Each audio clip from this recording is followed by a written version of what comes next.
Bonjour à tous et excellente semaine boursière de nouveau. La semaine passée, résultats très attendus au niveau des bancaires. JP Morgan, Citigroup, Bank of America et Goldman Sachs ont tous publié leurs résultats. Ce qui ressort de tout ça, c'est que globalement, c'est pas trop mal compte tenu de ce qu'on vit aujourd'hui au niveau économique et au niveau financier. Il y en a un qui est nettement plus égal que les autres, c'est Goldman Sachs. Goldman fait toujours mieux, on ne sait pas pourquoi, on a de la peine à comprendre.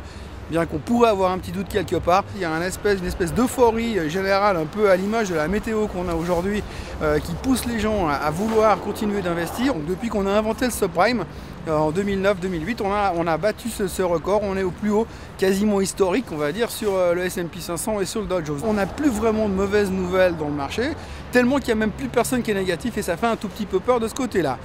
La suite des événements maintenant, c'est la continuité des résultats trimestriels. On va attaquer cette semaine avec les résultats de la techno. Cette semaine, on aura Google, on aura Apple, on aura Microsoft, on aura IBM.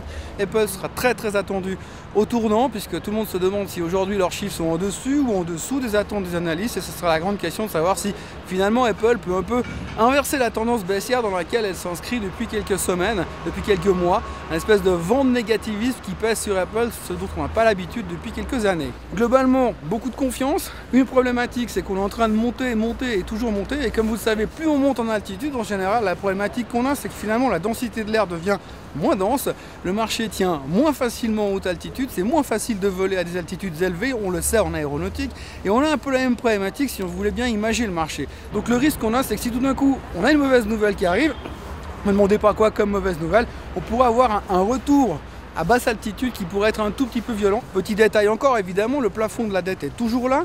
On va en parler encore beaucoup. Ça restera le film à suspense de ce trimestre, du premier trimestre 2013. Et puis, il est plus que probable qu'ils vont discuter encore pour arriver à la fin du mois de mars, au début du mois d'avril, pour nous trouver une solution miracle, parce qu'ils vont quand même pas arrêter de se payer des salaires au Congrès, ce qui serait un tout petit peu dommage. Donc voilà, globalement, pas de grande surprise à attendre. Tout a l'air d'aller bien, peut-être un peu trop bien. C'est peut-être le seul bémol que je mettrais encore à cet environnement financier économique du moment. Voilà, excellente semaine à tous et puis on se retrouve la semaine prochaine.